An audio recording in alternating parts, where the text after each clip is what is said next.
దేవుడిని వెతుకుతున్నాడు. ఎక్కడైనా దేవుడు దొరుకుతాడా, ఎక్కడైనా దేవుడు ఉంటాడా, ఎక్కడైనా దేవుడు మాట్లాడతాడా, ఎక్కడైనా దేవుడు నన్ను దర్శిస్తాడా అని మానవుడు దేవుడిని వెతుకుతుంటే దేవుడేమో మానవుడు వెతుకుతున్నాడు. ఎంత గొప్ప గొప్ప! దేవుణ్ణి మానవుడు వెతుకుతున్నాడు, మానవుణ్ణి దేవుడు వెతుకుతున్నాడు. ఎందుకనంటే దేవుడు మానవులతో నివసించాలనుకుంటున్నాడు. దేవుడు మానవుల హృదయాల్లో నివసించాలనుకుంటున్నాడు. అందుకే దావీదు భక్తుడు 27వ కీర్తన పరిశుద్ధ గ్రంథమైన బైబిల్లో నుంచి 27వ ప్రేమించుతున్నాను చాలండి. యెహోవా నీ నివాస స్థలమును, నీ తేజో మహిమ నిలుసు స్థలమును నేను ప్రేమించుచున్నాను. దేవుడు తాను మనుషుల యొక్క హృదయాల్లో నివసించాలని అనుకుంటున్నాడు, మనుషులతో పాటు నివసించాలనుకుంటున్నాడు. మానవుడేమో దేవుడిని వెతకాలనుకుంటున్నాడు, దేవుడి దగ్గర ఉండాలనుకుంటున్నాడు.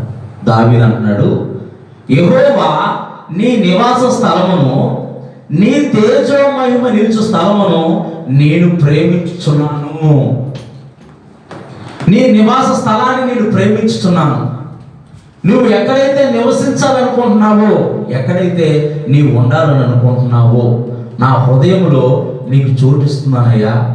దావీదు ఎంత గొప్పవాడనంటే, దావీదు గొర్రెలను కాసుకునేటప్పుడు అరణ్యంలో ఆ కొండలనక పొట్టలనక గొడ్లనక దావీదు తిరుగుతున్నప్పుడు, దావీదు దేవుడిని స్తుతిస్తూ ఆరాధిస్తున్నప్పుడు దావీదుకి అప్పటి నుంచి ఒక కోరిక ఉంది. అప్పటి వరకు దేవుడు గుడారంలోనే నివసించేవాడు. ఇజ్రాయేల్ ప్రజలు మరి వారు ఐగుప్తు దేశం నుంచి వచ్చిన తర్వాత సీనాయి కొండ దగ్గర దేవుడు వారికి కొన్ని కట్టడలు, కొన్ని ఆజ్ఞలు ఇచ్చిన తర్వాత మోషే ద్వారా దేవుడు ఒక ప్రత్యక్ష గుడారాన్ని ఏర్పాటు చేయమని చెప్పాడు. గుడారంలోనే నివసించేవాడు. అయితే దావీదైతే దేవుని కొరకు ఒక మందిరాన్ని కట్టాలనుకుంటున్నాడు. దేవుని కొరకు ఒక మందిరాన్ని కట్టాలనుకునేవాడు దావీదు. అందుకే దావీదు దేవుని ఒక మందిరం కట్టడానికి కావాల్సిన వాటిని అన్నిటినీ సమకూర్చి సొలొమోను చేత మందిరం కట్టబడింది. ఇక్కడ దావీదు అంటున్నాడు, యెహోవా నీ నివాస స్థలమును, నీ తేజో మహిమ నిలుసు స్థలమును నేను ప్రేమించుచున్నాను. అందుకే 86వ కీర్తన 3-4 వచనాల్లో మనం కనుక చూసినట్టయితే 86వ కీర్తన 3-4 వచనాల్లో, పిచ్చుకలకు నివాస స్థలం దొరికెను, వాన కోయిలకు పిల్లల పెట్టుటకు నివాస స్థలం దొరికెను. పిచ్చుకలు మనందరికీ తెలుసు. ఒకప్పుడు పిచ్చుకలు బాగా ఉంటూ ఉండేది. మా చిన్నతనంలో బాగా పిచ్చుకలు ఉండే. పిచ్చుకలు ఎక్కువ ఎక్కడుంటే అక్కడ ధాన్యం సమృద్ధిగా ఉందని అర్థం అంట. పిచ్చుకలు ఎక్కడుంటే ధాన్యం అక్కడ సమృద్ధిగా ఉందని అర్థం అంట. ఈ పిచ్చుక తన గూడు కట్టుకోవడానికి అది ప్రయత్నం చేసి పీచును గడ్డిని అంతా స్వీకరించి తను మంచిగా ఒక గూడును తయారు చేసుకొని ఆ గూట్లో విశ్రాంతి పొందుతూ ఉండేది.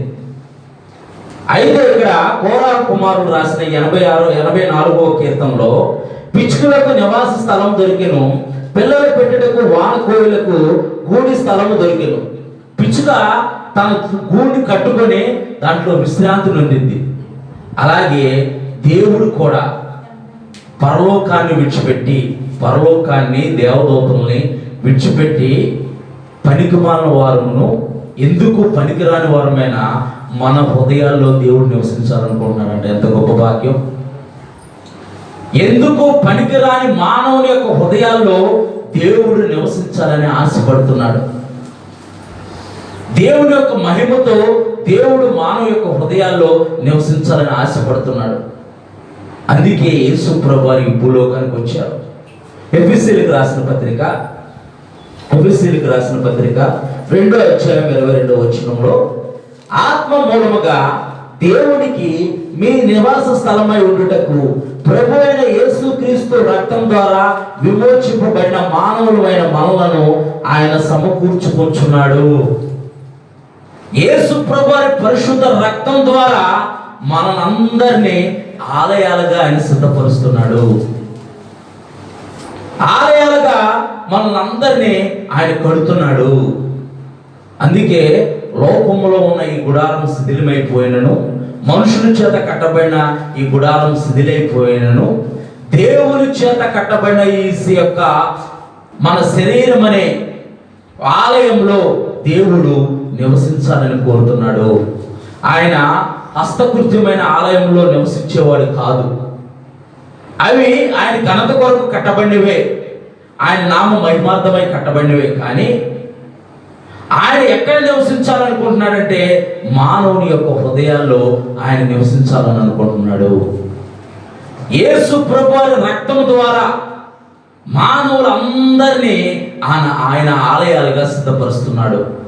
ఇక్కడ భక్తులు అంటున్నాడు, యెహోవా నీ నివాస స్థలమును, నీ తేజోమహిమ నిలుచు స్థలమును నేను ప్రేమించుచున్నాను.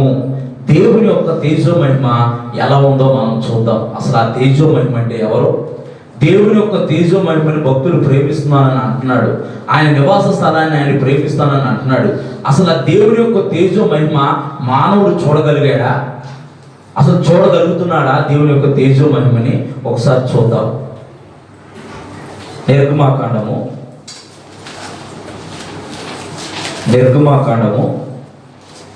40వ అధ్యాయం, నిర్గమాకాండము 40వ అధ్యాయము 33-34 వచనాల్లో 33-34 వచనాల్లో ఇందాక చెప్పిన ప్రకారమే మోషేకి దేవుడు కొన్ని కట్టడలు, కొన్ని ఆజ్ఞలు దేవుడు అనుగ్రహించాడు. అనుగ్రహించిన తర్వాత మోషే ఏం చేశాడంటే దేవుని యొక్క గుడారం కట్టడానికి ఆ పని అంతటినీ సంపూర్ణం చేసేశాడు. మోషే ఏం చేశాడు? ఆ పని అంతటినీ సంపూర్ణం చేశాడు. సంపూర్ణం చేసిన తర్వాత ఆవరణము, పరిశుద్ధ స్థలము, అతి పరిశుద్ధ స్థలము, 3 విభాగాలు ఉన్నాయి మందిరంలో. ఆవరణము, పరిశుద్ధ స్థలము, అతి పరిశుద్ధ స్థలము. అతి పరిశుద్ధ స్థలములోనే దేవుని యొక్క మందస్సు ఉండేది. అక్కడికి సూర్యకాంతి ప్రకాశం వెళ్ళడానికి వీల్లేదు. చుట్టూరు డేరాలు ఉంటాయి, ఎదురు కూడా డేరా ఉంటుంది.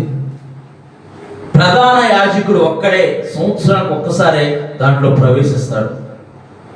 ఒక సూర్యుడి కాంతి వెళ్ళటానికి వెలుతురు కూడా లేని ప్రదేశంలో దేవుని యొక్క మహిమ చేత దేవుడు అక్కడ నివసిస్తున్నాడు. దేవుని యొక్క మహిమ చేత దేవుడు అక్కడ నివసిస్తున్నాడు. ఒకసారి చూద్దాం. 33-34 వచనాలు చదవమ్మా. 33-34 వచనాలు.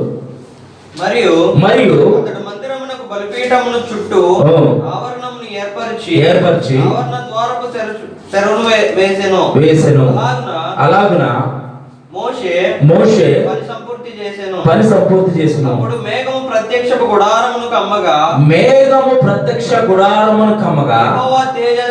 యెహోవా తేజస్సు మందిరమును నింపెను. సూర్యకాంతి కాదండి, దేవుని యొక్క తేజస్సు.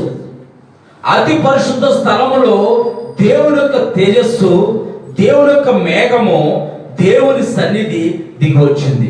దావీదు అందుకే అంటున్నాడు, యెహోవా నేను నీ మందిరమును, నీవు నివసించే స్థలమును ప్రేమించుచున్నాను. దేవుడు నివసించే స్థలం అంటే దేవుడు మాట్లాడే స్థలము, దేవుని సన్నిధి ఉండే స్థలము, దేవుని యొక్క స్పర్శ ఉండే స్థలము, దేవునితో మనము మాట్లాడే స్థలము. అందుకే నా మందిరము అనేక జనములకు ప్రార్థనా మందిరం అనబడుతుందని దేవుని యొక్క వాక్యం చెబుతుంది. ఇక్కడ మోషే పనంతటిని సంపూర్ణం చేసిన తర్వాత దేవుని యొక్క మేఘము, దేవుని యొక్క మహిమ, తేజోమయుడైన దేవుడు ఆ పరిశుద్ధ స్థలానికి దిగి వచ్చాడంట. ఏ మానవుడు సమీపించడాని తేజస్సులో ఆయన నివసించే దేవుడై ఉండి మానవుల మధ్య నివసించడానికి మన పితరులైన ఇజ్రాయేల్ ప్రజలకు పగలు మేఘస్తంభమై రాత్రి అగ్నిస్తంభమై నడిపించిన దేవుడు. మానవుని యొక్క ఊహ, మానవ యొక్క ఆలోచనలు కొంతమేరకే పరిమితమై ఉంటాయి, కానీ దేవుడు అపరిమితమైన దేవుడు. ఒకసారి ఆలోచించేద్దాం. పగలు మేఘస్తంభమై రాత్రి అగ్నిస్తంభమే నడిపించిన దేవుడు. ఈ భూలోకంలో ఎవరు కూడా ప్రజలతో నివసించిన దేవుని వారిగా ఎవరు లేరు, ప్రజల మధ్య నివసించిన వారిగా ఎవరు లేరు. వారు తర్వాత దేవుళ్ళని అనబడ్డారేమో కానీ మనుషులతో పాటు నివసించిన దేవుడు ఎవరైనా ఉన్నారంటే ఆయన లోకరక్షకుడైన యేసు ప్రభువాడు. ఆయన మనుష్య కుమారుడిగా ఈ లోకానికి వచ్చి మానవులతో పాటు నివసించిన దేవుడై ఉన్నాడు. తేజో మహిమగా ఆ యొక్క మందిరాన్ని, ఆ యొక్క గుడారాన్ని కమ్మాడంట. అక్కడికి యొక్క సూర్యుని యొక్క వెలుగు వెళ్ళటానికి వీల్లేదు.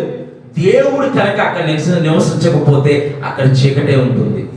మానవులు అయిన మనలో కూడా దేవుడు నివసించకపోతే మన మీద చీకటి ఏలుబడి చేస్తుంది. అందుకే యెషయా భక్తుడు రాస్తున్నాడు, లెమ్ము తేజరిల్లుము, నీకు వెలుగు వచ్చి ఉన్నది, చూడుము కటిక చీకటి జనములకు కమ్ముచున్నది, యెహోవా మహిమ నీ మీద ఉదయించును. దేవుని యొక్క మహిమ, దేవుని యొక్క ప్రసన్నత, దేవుని యొక్క వెలుగు మన మీద ఉంటేనే మనం ఈ యొక్క పాపలోకంలో ఉన్న వాటిని అన్నిటినీ జయించగలుగుతాము. దేవునికి పరిశుద్ధుడిగా, దేవునికి ఇష్టడిగా మనం జీవించగలుగుతాము. వెలుగు లేని చోట ఏముంటుంది? చీకటే ఉంటుంది. చీకటే ఏర్పాటు చేస్తుంది. అందుకే యేసు ప్రభువారు గలిలయ సమరయ ప్రాంతాల్లో నివసిస్తున్నప్పుడు అక్కడ చీకటిలో ఉన్నవారు గొప్ప వెలుగు చూశారంట. దేవుని నామానికి మహిమ కలుగును గాక. మరి ఆ గొప్ప వెలుగైన దేవుడు మన హృదయాల్లో నివసించాలనుకుంటున్నాడు. మనతో, ఆయనతో పాటు యుగ యుగాలు మనల్ని నివసింపజేయాలని కోరుకుంటుంటే మనమేమో ఇంకా చీకటి, ఇంకా పాపము, ఇంకా లోకము, ఇంకా లోకాశలు, లోకంలో ఉన్న వాటిని అన్నిటినీ మనం చేర్చుకొని వాటితో పాటు మనం నివసించాలని మనం కోరుకుంటున్నాం. ప్రియమైన దేవుని సంగమా, ఆయన మహత్యము గల మాట చేత భూమిని, ఆకాశాన్ని సృష్టించిన సృష్టికర్తే మన హృదయాలలో, మానవుని యొక్క హృదయాల్లో ఆయన నివసింపాలని కోరుతున్నాడు. హెజ్కేలు గ్రంథము 10వ అధ్యాయము 1 నుంచి 5 వచనాలు చదివితే గనక, హెజ్కేలు గ్రంథము 10వ అధ్యాయము 1 నుంచి 5 వచనాలు. అతడు లోపలికి పోగా కెరూబులు మందిరపు కుడి పక్కన నిలిచి ఉండెను. మరియు మేఘము లోపలి ఆవరణము కమ్మి ఉండెను. యెహోవా మహిమ కెరూబుల పైనుండి ఆరోహణమై మందిరపు గడప దగ్గర దిగి నిలిచెను. మరియు మందిరము మేఘముతో నిండెను. ఆవరణమును యెహోవా తేజో మహిమతో నిండినదాయను. ఒక మానవుడు చూస్తున్నాడు, దేవుని యొక్క ప్రవక్త చూస్తున్నాడు. దేవుని యొక్క ప్రవక్తకి కనపడుతుంది ఆ యొక్క మహిమను చూచి ఆ మానవుడు దేవుని ఎదుట, దేవుని యొక్క మహిమ ఎదుట నిలువజాలకుండా సాష్టాంగ పడిపోయాడు, మూర్ఛిల్లి పడిపోయాడు. అంత గొప్ప దేవుని యొక్క మహిమను మానవుడు చూడలేకపోతున్నాడు. మానవుడు చూడలేడు కూడా. మోషే ఒక ప్రవక్త, మోషే భక్తుడు అంటాడు, ప్రభువా నువ్వు ఒక్కసారి నాకు కనబడు, ఒక్కసారి నీ యొక్క రూపాన్ని నాకు చూపించు అని అంటే నీవు గనక.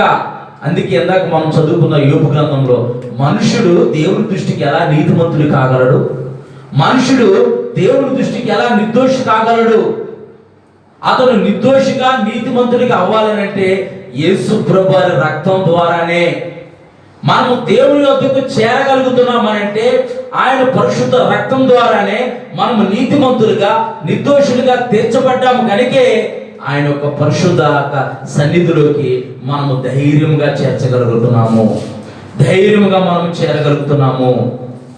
ఇక్కడ హెజ్కేలు భక్తుడు చూస్తున్నాడు, దేవుని యొక్క మహిమతో దేవుడు సింహాసన ఆసీనుడయ్యి దేవుని యొక్క మహిమతో ఆయన నివసించు ఆ పరిశుద్ధ మందిరంలోనికి ఆయన దిగి వస్తే ఆయన మహిమను చూడలేక హెజ్కేలు ప్రవక్త మూర్ఛిల్లి పడిపోయాడు. యెషయా గ్రంథము 6వ అధ్యాయంలో నేను చెప్తాను. యెషయా గ్రంథం 6వ అధ్యాయంలో యెషయా ప్రవక్త కూడా అత్యున్నత సింహాసనాసీనుడైన దేవుని యొక్క మహిమను చూస్తూ అంటున్నాడు, నేను అపవిత్రమైన పెదవులు గలవాడినయ్యా, నేను నిన్ను చూశాను గనక నేను బ్రతకలేనేమో, నీ మహిమను నేను చూశాను, సాక్షాత్తు నేను చూశాను గనక నేను బ్రతకనేమో అని భయపడుతుంటే దేవుని యొక్క దూత కాలుచున్న ఆ నిప్పుల యొక్క కులుముల నుంచి ఒక నిప్పును తీసుకొచ్చి తన యొక్క పెదవులు తాకించినప్పుడు తను పరిశుద్ధపరచబడ్డాడు. దేవుని యొక్క మహిమను పరిశుద్ధ గ్రంథమైన బైబిల్లో కానీ లోకంలో కానీ చూడలేకపోయే మనుషులుగా ఉన్నారు. దేవుని యొక్క మహిమను ఏ మనుషుడు కూడా చూడలేకపోతున్నాడు. అయితే ఆ మహిమ ఎవరనంటే, ఆ యొక్క తేజో మహిమ ఎవరనంటే యేసు ప్రభువారే ఆ తేజో మహిమ. హెబ్రీయులకు రాసిన పత్రిక 1వ అధ్యాయము 3వ వచనం. హెబ్రీయులకు రాసిన పత్రిక 1వ అధ్యాయము 3వ వచనం. ఆయన దేవుని మహిమ యొక్క తేజస్సు, దేవుని మహిమ యొక్క తేజస్సును ఆయన అనగా ఆయన అంటే ఎవరు? యేసు ప్రభువారు. అనగా పౌలు భక్తుడు రాస్తున్నాడు హెబ్రీయులకు రాసిన పత్రికలో 1వ అధ్యాయము 3వ వచనంలో రాస్తున్నాడు. అనగా యేసుక్రీస్తు దేవుని యొక్క మహిమ యొక్క తేజస్సును ఆయన తత్వం యొక్క మూర్తిమంతమై ఉండి, యేసు ప్రభువారే మహిమ స్వరూపమైన దేవుడై ఉండి, ఆయన అమరత్వం కలిగిన దేవుడై ఉండి, పరలోకము యొక్క మహిమని విడిచిపెట్టి కన్నికైన మరీ గర్భాన్ని జన్మిస్తే లోకం అంటుంది యేసు ప్రభు దేవుడా, యేసు ప్రభు దేవుడా, యేసు ప్రభు నిజ దేవుడా అని వెటకారం చేస్తుంది.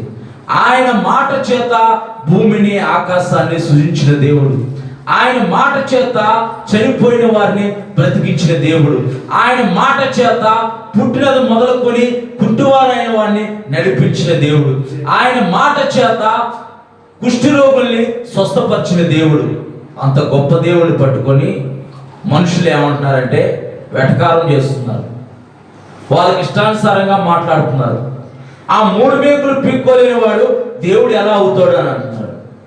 దేవుని యొక్క వాక్యం చెబుతుంది, ఆయన దేవుని మహిమ యొక్క తేజస్సును ఆయన తత్వ యొక్క మూర్తిమంతమై ఉండి తన్ను తాను తగ్గించుకొని మానవుల యొక్క అపరాధముల కొరకు, మానవుల యొక్క పాపముల కొరకు ఆయన ఈ భూలోకంలో కన్నికైన మరీ గర్భాన మానవ అవతారిగా నరరూపిగా జన్మించిన మనుష్య కుమారుడు లోకరక్షకుడైన యేసు ప్రభువారు.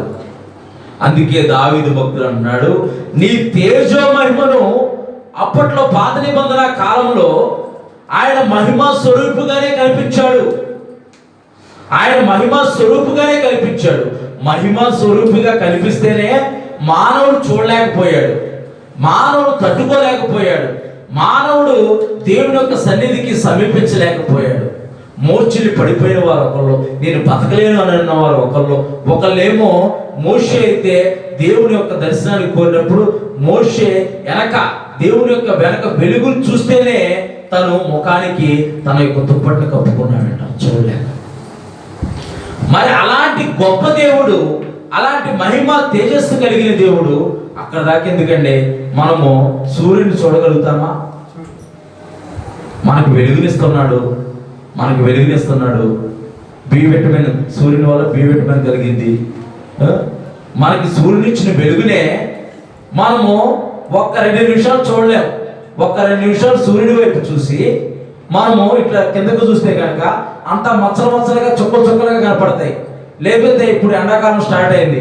ఎండాకాలంలో మనం బయట ఒక అరగంట 15 నిమిషాలు తిరిగేసి వచ్చి ఇంట్లో రాగానే ఇల్లంతా చీకటిగా కనపడింది. కుర్చీ ఎక్కడ ఉందో తెలియదు, ఏది ఎక్కడ ఉందో తెలియదు.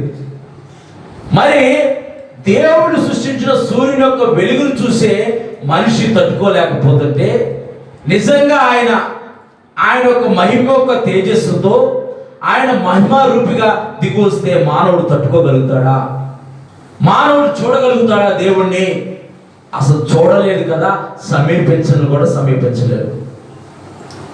ఇశ్రాయేలు ప్రజల్ని మోషే అరణ్యంలో నడిపిస్తున్నప్పుడు ఆ ఇశ్రాయేలు ప్రజలు అన్నారు, మోషే నీతోనే దేవుడు మాట్లాడతాడా? నువ్వే దేవుడితో మాట్లాడేవాడివా? మేము మాట్లాడలేమా? దేవుడు మాకు తెలుసు, మేము ఆయనతో మాట్లాడతామనంటే మోషే అంటాడు, మిమ్మల్ని మీరు పరిశుద్ధపరచుకొని మీరు దేవుని సన్నిధికి రండి అని అంటే సీనాయి కొండ వద్దకు వారు వస్తే దేవుడు అగ్ని స్వరూపముగా మేఘముగా వారి మధ్యకి దిగి వచ్చి మాట్లాడుతుంటే దేవుని యొక్క మాటలు విన్న వారి యొక్క చెవులు కింగిర్లు ఎత్తిపోయాయి. అప్పుడు అంటారు ఇశ్రాయేలు ప్రజలు, మోషే తప్పైపోయింది, మమ్మల్ని క్షమించి నీవే దేవునితో మాట్లాడి మాకు చెప్పు అని అంటారు. ఎందుకంటే మానవుడు అపిత్రుడైన వాడు, మానవుడు హృదయం నిండా పాపము పోగు చేసుకొని ఉంటే దేవుణ్ణి ఎలా చూడగలుగుతాడు?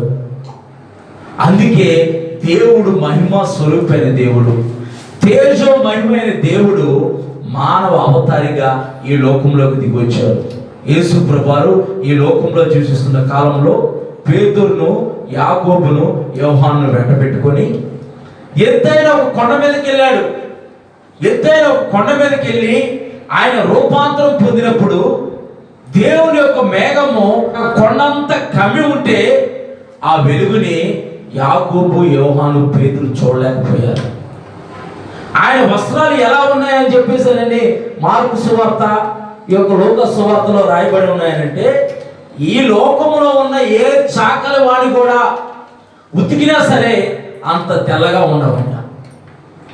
అంత తేజోమయమైన దేవుణ్ణి మానవుడు గుర్తించలేకపోతున్నాడు. మానవుడు తృణీకరిస్తున్నాడు. మానవుడు దేవుని యొక్క మాటలను, దేవుడు యొక్క చెప్పే ఆయన యొక్క కట్టడలను మానవుడు తృణీకరించి దేవుని యొక్క ఉగ్రతను కూడగట్టుకుంటున్నాడు. ఆయన తను తగ్గించుకొని తేజో మహిమైన దేవుడు, ఆ యొక్క దేవుడు మానవుల కొరకు మానవుల యొక్క హృదయాల్లో నివసించాలని ఈ లోకానికి దిగి వచ్చాడు. అందుకే పేతురు రాసిన 2వ పత్రికలో 1వ అధ్యాయం 17-18 వచనాల్లో ఆయన మహత్యమును మేము కన్నులారా చూచితిమి. పేతురు, యోహాను, యాకోబు ఆయన మహత్యమును ఆయన కన్నులారా చూశారు. ఇప్పుడు లోకానికి దేవుని యొక్క మాటలు వెరితనంగా ఉన్నాయి. అందుకే సిలువను గురించిన సువార్త నశించుచున్న వారికి వెర్రితనంగా ఉన్నది. దేవుని యొక్క మాటలు వెరితనంగా ఉన్నాయి. యేసు ప్రభువుని నమ్ముకోండి, పాపాన్ని విడిచిపెట్టండి, యేసు ప్రభువు నిజ దేవుడు అని అంటే లోకానికి వెరితనంగా ఉన్నాయి. ప్రియమైన దేవుని సంగమా, రాబోయే పరిస్థితులు చాలా భయంకరంగా ఉన్నాయి. మీరు అనుకుంటున్నారేమో మన జీవితం గడిచిపోతుంది, మనం ముందుకు వెళ్ళిపోతున్నాము, మన భక్తి జీవితం ముందుకు వెళ్ళిపోతుంది, ఏదో రోజులు గడిచిపోతున్నాయని మీరు అనుకుంటున్నారేమో. పొరపాటు పడుతున్నారు. రాబోయే రోజులు చాలా భయంకరంగా ఉన్నాయి. నిన్న కాక మొన్న కూడా వాట్సాప్లో ఒక మెసేజ్ వచ్చింది. రోడ్డు మీద క్రైస్తవులు బైబిల్ పట్టుకొని కనపడి దేవుని యొక్క మాటలు చెబుతుంటే ఎంతో కావాలని వ్యతిరేకత ఇది మతోన్మాదమైన వ్యతిరేకత ఇది. దేవుడేమో నిన్ను వలే నీ పొరుగువారిని ప్రేమించు, నిన్ను వలే నీ శత్రువుని ప్రేమించు, నీ శత్రువు కొరకు ప్రార్థన చేయాలంటే మానవులుగా పుట్టిన లోకంలో ఉన్న మనుషులు కుక్కలను ప్రేమిస్తున్నారు, గోవుల్ని ప్రేమిస్తున్నారు, జంతువుల్ని ప్రేమిస్తున్నారు, మనిషిని ప్రేమించట్లేదు. మరి ఇదేం భక్తి? ఇది భక్తి? ఈ భక్తి మోక్షానికి చేర్చిందా? ఈ భక్తి వైకుంఠానికి చేర్చిందా? తోటి మానవుని ప్రేమించలేని భక్తి ఎలా అవుతున్నది? అందుకే యేసు ప్రభువు ఈ లోకానికి వచ్చి నిన్ను వలే నీ పొరుగు వారిని ప్రేమించు, నిన్ను హింసించే వారి కొరకు ప్రార్థన చేయి అంటే క్రైస్తవులు ఏమనరు, క్రైస్తవులు ఏం మాట్లాడినా సరే వాళ్ళు గొర్రెల్లాగా మౌనంగా ఉంటారనే ధీమానా? ఒకవేళ మేము మౌనంగా ఉన్నా దేవుడు మాత్రం మౌనంగా ఉండడు. ఆయన యొక్క తేజస్సు, ఆయన మహిమా తేజస్సు అయిన దేవుడు ఆయన యొక్క ప్రేమనే లోకం చూసింది. ఆయన ఉగ్రతను లోకం చూడలా. ఒకవేళ లోకం ఆయన ఉగ్రతను చూస్తే లోకము తట్టుకోలేదు, లోకము ఆయన ఎదుట నిలబడలేదు. సూర్యుడు, చంద్రుడు, ఆకాశ నక్షత్రాలు సమస్తము కూడా లయమైపోతాయని దేవుని యొక్క వాక్యం చెబుతుంది. ఆయన యొక్క రక్షణలో, ఆయన యొక్క నామములో బాప్తిసం పొందిన వారే ఆయన యొక్క మధ్యాకాశానికి ఆయనతో పాటు జీవించడానికి ఎత్తపడతారని దేవుని యొక్క వాక్యం చెబుతుంది. ప్రియమైన దేవుని బిడ్డ, ప్రియమైన కాలనీ వస్తారా, దేవుని యొక్క ప్రేమను తృణీకరిస్తూ, దేవుని మాటను తృణీకరిస్తూ నీవు ఇంకా ఎంతకాలం బ్రతుకుతూ ఉంటావు? ఇదే మేలుకరమైన దినము, ఇదే రక్షణ దినము. నీ హృదయాన్ని మార్చుకొని నీ మనసును మార్చుకొని దేవుడికి నీ హృదయంలో చోటిస్తే నీలో ఉన్న చీకటిని అంతటినీ తీసివేసి ఆ మహిమ తేజస్సు గల దేవుడు నీ హృదయంలో నివసించాలనుకుంటున్నాడు. నీ మీద ఏ చీకటి అయితే ఏర్పాటు చేస్తుందో ఆ చీకటిని తొలగించి ఆయన వెలుగుని నీ మీద ప్రకాశింపజేసి ఆయన నిన్ను లోకానికి వెలుగుగా చేయాలనుకుంటున్నాడు. మరి మనం కూడా, క్రైస్తవులమైన మనం కూడా, ఆయన మనలో నివసిస్తున్నాడు కనుక, ఆయన మనలో ఉంటున్నాడు కనుక ఆయన యొక్క గుణాతిశయాలను మనము ప్రచురణపరిచేవారిగా ఉండాలి. ఆయన ప్రేమను లోకానికి ప్రచురణపరిచేవారిగా ఉండాలి. కోటు ధరించుకున్నారనుకోండి, ఒక పెళ్లి కుమారుడు కోటు ధరించుకున్నాడు అనుకోండి, ఎలా ఉంటాడు? నీరసంగా ఉంటాడా? ఉండడు, హుందాగా ఉంటాడు అనమాట. బట్టలు వేసుకోగానే ఆ హుందాతనం వచ్చేసింది, హుందాగా ఉంటాడు, స్టైల్గా ఉంటాడు. మరి యేసు ప్రభువుని ధరించుకున్న మనము ఆయనకు గుణాతిశయాన్ని కలిగి, ఆయన ప్రేమను కలిగి, ఆయన స్వభావాన్ని కలిగి మనం ఈ లోకంలో జీవిస్తూ అనేకుల్ని ఆ చీకటిలో నుంచి వెలుగులోకి నడిపించేవారిగా మనం ఉంటే దేవుడు మనల్ని ఒకనొక దినాన ఆయన సన్నిధిలో చూసినప్పుడు బలా మంచి దాసుడా, బలా మంచి దాసురాలా అంటాడు. ఆయన ఎదుట మనం నిలబడినప్పుడు నీకు ఇచ్చిన జీవితాన్ని, నీకు ఇచ్చిన ఆయుష్ని నీవు ఎలా ఉపయోగించావని దేవుడు మనల్ని లెక్క అడుగుతాడు. అప్పుడు మనం ఏం సమాధానం చెబుతాం? అప్పుడు మనము ఏమి సమాధానం చెప్పి దేవుడిని మెప్పించగలుగుతాం? ఆయనకి సమస్తము తెలిసిన వాడు, ఆయన సమస్తము ఎరిగి ఉన్న దేవుడు. ఆ మహత్యం గల తేజోమైన దేవుడు మానవులమైన మన హృదయాల్లో నివసించాలని ఆశపడుతున్నాడు. అందుకే భక్తుడు అంటున్నాడు, యెహోవా నీ నివాస స్థలమును నేను ప్రేమించుచున్నాను, నీ తేజో మహిమ నిలిచే స్థలమును నేను ప్రేమించుచున్నాను. దావీదు గర్భమాసం అందే యేసు ప్రభువు పుట్టారు. అబ్రహాము కుమారుడగు దావీదు, దావీదు కుమారుడగు యేసు క్రీస్తు వంశావళి అని రాయబడింది. మరి మన జీవితాలు దేవునికి ఇష్టంగా, మన యొక్క జీవితాల్లో, మన యొక్క బ్రతుకుల్లో, మన కుటుంబాల్లో దేవుని యొక్క మహిమ మన మీద ఉండేలాగిన మనము ఆయనకి ఇష్టమైన భక్తి చేయాలి. లోకము చాలా భయంకరమైన పరిస్థితిలో ఉంది. ఒక మాట చెబుతున్నాను, మనందరం మణిపూర్లో జరిగింది అని అనుకుంటున్నాం. రాను దినాల్లో ఆంధ్రప్రదేశ్లో, మీరు ఈ మాట గుర్తుపెట్టుకోండి, ఆంధ్రప్రదేశ్లో రానున్న దినాల్లో ఈస్ట్ టు వెస్ట్లో అలా జరగబోతుంది. తెలంగాణలో కాదు, లేకపోతే నెల్లూరు కాదు, ప్రకాశం కాదు, ఎక్కడ కాదు, మొట్టమొదటిగా స్టార్ట్ అవబోయేది తూర్పుగోదావరి, పశ్చిమ గోదావరి జిల్లాలోనే క్రైస్తవుల మీద దాడి మొదలవబోతుంది. అది మరి మనం ఎక్కడున్నాం? మనం పశ్చిమ గోదావరి జిల్లాలో ఉన్నాం. మన పక్కన ఉంది తూర్పుగోదావరి జిల్లా. మరి మనం ఎలాంటి భక్తి చేయాలి? ఏదో రోజులు గడుస్తున్నాయి, మన బతుకులు గడుస్తున్నాయి, ఏదో సాదాసీదమైన భక్తి మనము చేయకూడదు. ఏదో రోజులు గడిపే భక్తి మనం చేయకూడదు. కానీ దేవుని యొక్క రానున్న దినాల్లో దేవుని యొక్క పరిస్థితులు, ఒకవేళ దేవుడు ఆ పరిస్థితిని అనుకూలిస్తే, మరి మణిపూర్ని మనం చూసాం, ఎలాంటి భయంకరమైన పరిస్థితిలో మణిపూర్ ఉందో, ఎలాంటి భయంకరమైన పరిస్థితుల్లో ఇలాంటి జరగటం వల్ల ఏం జరిగింది అంటే, నిజమైన క్రైస్తవులు ఎవరో, అబద్ధమైన క్రైస్తవులు ఎవరో బయటకు వచ్చేసింది. నిజంగా దేవుని పక్షాన్ని నిలబడిన వారు ఎవరో, అబద్ధంగా దేవుని పక్షాన్ని నిలబడేవారు ఎవరో బయటకు వచ్చేసింది. మొన్న కొలగనం జరిగింది. కొలగనంలో కూడా నిజంగా దేవుని యొక్క పక్షాన్ని నిలబడేవారు ఎవరో, అబద్ధంగా దేవుని పక్షాన్ని నిలబడేవారు ఎవరో కూడా తేటగలం అయిపోయింది. నేను చాలా మందిని చూశాను, చాలా మందికి చెప్పాను కూడా.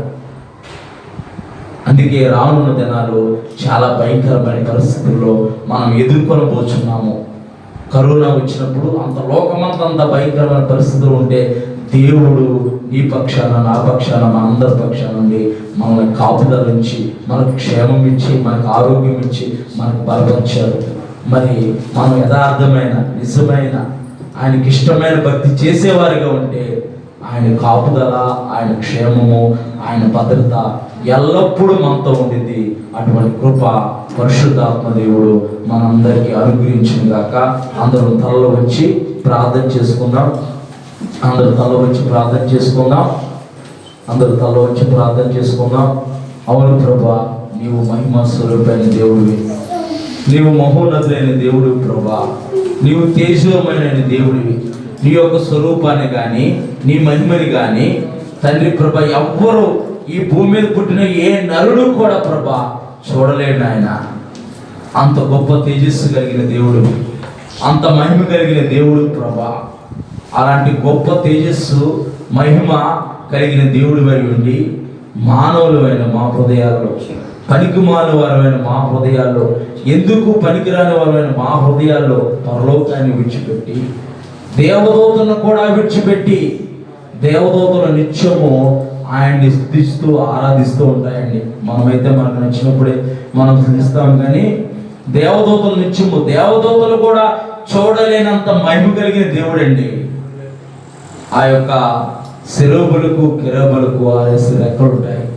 2 రెక్కలతో తన యొక్క ముఖాన్ని, 2 రెక్కలతో తన యొక్క కాళ్ళను, 2 రెక్కలతో ఎగురుచు ఆయన యొక్క మహిమను చూడలేక సర్వలోక నాథుడైన యెహోవా పరిశుద్ధుడు పరిశుద్ధుడు పరిశుద్ధుడని ప్రతిగానాలు చేస్తుంటే యెషయా ప్రవక్త చూసి ఆ యొక్క నేను దేవుని చూశాను, నేను అపవిత్రమైన అన్నవాడిని పశ్చాత్తాపడ్డాడు.